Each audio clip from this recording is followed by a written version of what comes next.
A paz na Ucrânia está mais próxima do que nunca e os bastidores das negociações revelam um jogo de forças que pode definir o futuro da Europa. Enquanto os Estados Unidos levam a Abu Dhabi uma versão revisada do plano de Trump, Moscou e Kiev trocam sinais ambíguos, e a Europa luta para não ficar de fora da mesa de decisões.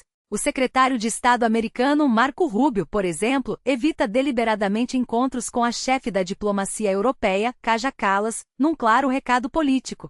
Enquanto isso, novos ataques russos deixam um rastro de destruição em Kiev, 7 mortos e mais de 20 feridos, além de danos críticos à infraestrutura energética. Aqui, você fica por dentro dos fatos que moldam o mundo e impactam diretamente sua vida. Não perca nenhum detalhe, assine agora e acompanhe comigo, André Danilovich, as reviravoltas que podem mudar tudo. Em Abu Dhabi, o secretário de Defesa dos Estados Unidos, Lloyd Austin, conduz reuniões discretas com representantes russos, segundo fontes do The New York Times e Financial Times. A primeira rodada de conversas aconteceu na véspera, e os diálogos devem continuar hoje. O objetivo? Acelerar as discussões sobre um possível acordo de paz. O Financial Times destaca que Kiev já estava ciente desses contatos e que Austin pode até se encontrar separadamente com o chefe da inteligência ucraniana, Kirilo Budanov. Enquanto isso, o jornal político revela que Austin apresentará a Moscou uma versão modificada do plano de Trump,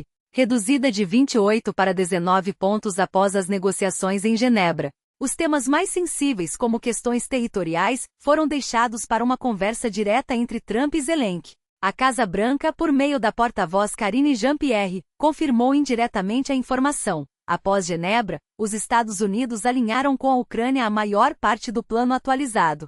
As equipes de segurança nacional do presidente e a delegação ucraniana mantiveram diálogos extremamente produtivos, afirmou. Nos últimos dias, o conselheiro de segurança nacional, Jake Sullivan, e o enviado especial Kurt Volker estiveram em Genebra para analisar em detalhes o plano original de 28 pontos, proposto tanto a russos quanto a ucranianos. Eles conseguiram ajustar vários pontos críticos, e agora restam apenas algumas divergências, sobre as quais nossas equipes seguem trabalhando, explicou Jean-Pierre. Trump, que já suspendeu o financiamento direto à guerra, continua otimista. Os Estados Unidos não podem sustentar indefinidamente o envio de armas à OTAN. O presidente quer pôr fim a este conflito. Ele é um homem de paz e acredita que ainda há espaço para um acordo, reforçou. A versão revisada do plano de Trump sofreu alterações significativas. Segundo a ABC News, foram retiradas exigências como a redução drástica das forças armadas ucranianas e a anistia geral para ambos os lados.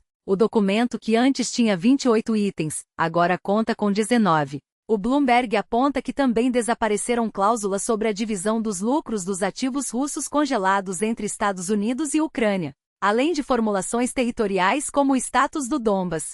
Esses temas agora serão discutidos pessoalmente pelos presidentes dos dois países. Kiev teria aceitado limitar seu efetivo militar a 800 mil soldados, conforme fontes do Financial Times citando altos funcionários ucranianos. Essa condição foi incluída na nova proposta, que na avaliação de analistas, se tornou menos favorável a Moscou do que a versão inicial. Antes, o rascunho elaborado por Yermak Dmitriev previa um corte ainda mais radical, apenas 60 mil militares. Mas esse continua sendo o único documento concreto em negociação, e seu conteúdo já mudou várias vezes. O Kremlin acompanha de perto os desdobramentos. O porta-voz Dmitry Peskov afirmou que Moscou monitora as notícias e reconhece que Estados Unidos e Ucrânia seguem ajustando o plano. Estamos atentos a cada movimento, mas ainda é cedo para tirar conclusões, declarou, evitando comentários mais diretos sobre as alterações. O plano de paz de Trump avança na direção certa, mas ainda precisa de ajustes para ser aceitável tanto para a Ucrânia quanto para a Europa. Quem afirma é o presidente francês, Emmanuel Macron, em entrevista à RTL. Queremos a paz, mas não uma paz que seja, na prática, uma rendição. Não podemos aceitar um acordo que coloque a Ucrânia em uma posição insustentável, dando à Rússia carta branca para avançar sobre outros países europeus e ameaçar nossa segurança coletiva, alertou. Para Macron, a proposta americana é um ponto de partida, mas está longe de ser perfeita. É uma iniciativa que caminha para a paz, mas há aspectos que precisam ser debatidos, negociados e aprimorados. Os Estados Unidos demonstram vontade de chegar a um entendimento após conversas com os russos. O que está sobre a mesa nos dá uma ideia do que pode ser aceitável para Moscou. Mas isso significa que também é aceitável para Kiev e para a Europa? A resposta é clara, não. Se fosse, não teríamos perdido 2 anos em guerra desde 2022. O presidente francês foi enfático: somente os ucranianos podem decidir até onde estão dispostos a ceder em questões como território, soberania, língua e constituição. E só a Europa tem autoridade para definir o destino dos ativos russos congelados em seu território. Hoje, o plano prevê que os Estados Unidos fiquem com metade dos 300 bilhões de dólares bloqueados na Europa. Mas esses recursos estão sob jurisdição europeia, e a decisão final é nossa, frisou Macron. Não preciso ir a Washington para dizer isso a Trump, é uma questão de lei e de soberania. Cerca de 30 países já se uniram a uma coalizão para garantir a segurança da Ucrânia, com um centro de planejamento sediado nos arredores de Paris. Macron e Zelensky visitaram a instalação na última segunda-feira para definir as bases dessas garantias. A primeira linha de defesa da Ucrânia é seu próprio exército. Por isso, em Genebra, discutimos intensamente a necessidade de não impor limites às forças armadas ucranianas, explicou o presidente francês.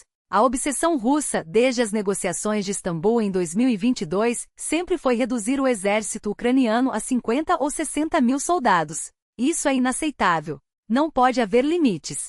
Por isso, a verdadeira garantia de segurança para os ucranianos, e para todos nós, é um exército forte e capaz. O que estamos fazendo agora é assegurar seu treinamento, seu equipamento e sua capacidade de mobilização nos próximos meses e anos.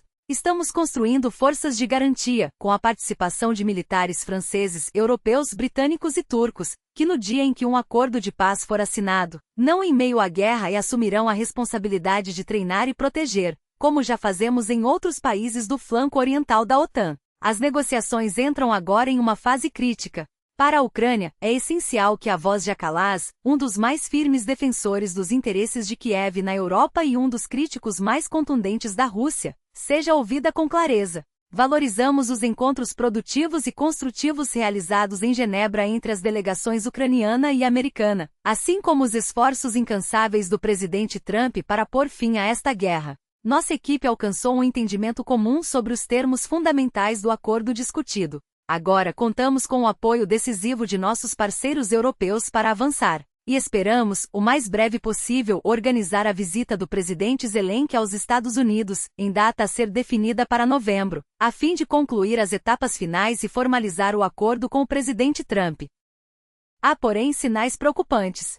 Rumores recentes sugerem que Washington pode tentar excluir Kiev das negociações diretas com Moscou, uma manobra que, se confirmada, seria mais um instrumento de pressão, e uma demonstração clara de que os Estados Unidos estão dispostos a ditar os termos do jogo. Acesso à mesa de negociações não é um privilégio, mas uma necessidade.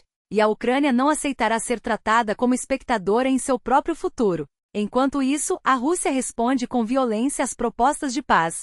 Na última noite, uma ofensiva massiva combinando drones, mísseis de cruzeiro e balísticos, atingiu alvos civis em Kiev e em outras regiões, incluindo Ternopil e Khmelnytsky. O resultado foi devastador: cortes generalizados de energia e água, 6 civis mortos e dezenas de feridos. As imagens dos ataques mostram a crueldade calculada de um regime que mira deliberadamente infraestruturas essenciais, deixando milhões sem aquecimento em pleno inverno. Em Kiev, um drone Shahed iraniano atingiu um apartamento residencial, enquanto o metrô da capital sofreu quedas de energia. A escalada não poupou nem mesmo os vizinhos. Um drone russo violou o espaço aéreo da Romênia e da Moldávia, forçando ambos os países a acionar suas defesas aéreas. O ministro das Relações Exteriores da Ucrânia, Dmytro Kuleba, não hesitou em chamar os ataques de resposta terrorista de Putin às propostas de paz americanas. E não é difícil entender o porquê. Enquanto os Estados Unidos e a Europa discutem caminhos para a diplomacia, o Kremlin opta por dobrar a aposta na destruição. O objetivo é claro: enfraquecer a resistência ucraniana, minar a coesão ocidental e forçar concessões sob o peso do sofrimento humano. Mas a Ucrânia não cederá. Cada bomba que cai, cada drone que é abatido, reforça a determinação de um povo que sabe que a única saída para esta guerra é a vitória, não a rendição. Do outro lado da fronteira, a resposta ucraniana não tardou. Nas últimas horas, as Forças Armadas realizaram um dos ataques mais intensos dos últimos meses contra alvos estratégicos russos. Drones e mísseis ucranianos atingiram refinarias de petróleo, portos e instalações militares no sul da Rússia, na Crimeia e em regiões como Krasnodar, Rostov e Briansk. O Ministério da Defesa russo alegou ter interceptado 240 drones e mísseis, mas os danos foram significativos: incêndios em bases aéreas, destruição de infraestruturas críticas e, infelizmente, vítimas civis, 3 mortos e 10 feridos. Em Novorossiysk, um míssil antiaéreo russo teria atingido um prédio residencial, segundo relatos locais. Em Krasnodar, uma das ofensivas mais longas dos últimos tempos deixou 6 feridos e mais de 20 casas danificadas. A mensagem é inequívoca: a Ucrânia não aceitará um cessar-fogo que não garanta sua soberania e segurança. E enquanto a Rússia tenta impor sua vontade pelo terror, a coalizão ocidental se mobiliza para evitar que Washington tome decisões unilaterais. Em uma reunião de emergência do formato Ramstein, mais de 20 países, incluindo Zelensky, Macron, o primeiro-ministro britânico Keir Starmer, a dinamarquesa Mette Frederiksen e os líderes da UE, Antônio Costa e Ursula von der Leyen, discutiram como alinhar suas posições antes que os Estados Unidos apresentem sua nova proposta de acordo. O objetivo é claro: garantir que as linhas vermelhas de Kiev sejam respeitadas, que o plano de Trump seja ajustado para evitar concessões perigosas e que o fluxo de armas e apoio financeiro não seja interrompido. Enquanto isso, Moscou e Minsk reforçam sua aliança. O ministro das Relações Exteriores da Belarus, Maksim Ryzhenkov, foi recebido pelo Kremlin para discutir a segurança do Estado da União e coordenar ações diante dos contatos entre Estados Unidos e Europa. A movimentação não é casual. A Rússia sabe que o tempo está contra ela. Cada dia de guerra custa caro, em vidas, em recursos e em legitimidade internacional. E é por isso que a pressão deve ser mantida. Sanções, armas, apoio diplomático. Tudo é necessário para forçar Putin a recuar. Porque no fim das contas, a paz não será conquistada com palavras, mas com a determinação de quem se recusa a aceitar a impunidade. E a mensagem de Moscou é clara: a unidade do Ocidente não pode ser apenas retórica, mas uma força concreta que pressione o Kremlin a negociar em termos reais. Quando Lavrov fala em posição unificada, não é por acaso. É um reconhecimento de que a Rússia só recuará diante de uma frente coesa, capaz de traduzir palavras em ações, sanções que doam, apoio militar que fortalece e diplomacia que não cede à ilusão de concessões unilaterais.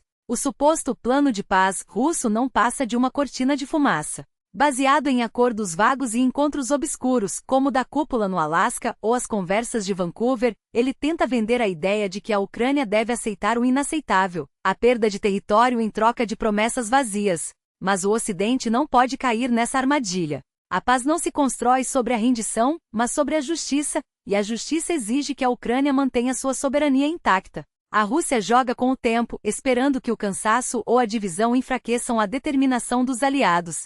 Por isso, cada dia de resistência é uma vitória. Cada tanque enviado, cada sanção aplicada, cada declaração firme é um golpe na estratégia de Putin. E se há um país que entende essa dinâmica, é justamente aquele que, como Lavrov admitiu, não hesita em buscar soluções, uma referência velada aos Estados Unidos, cuja liderança, ao contrário da Europa hesitante, não se curva à chantagem. Mas a verdade é que a Rússia não tem cartas fortes. Seus canais de comunicação com Washington são frágeis, suas promessas são duvidosas, e sua posição internacional se desgasta a cada dia. O que resta é a tentativa de dividir o Ocidente, explorando as brechas entre aqueles que querem paz a qualquer custo e aqueles que sabem que a paz só virá com a derrota da agressão.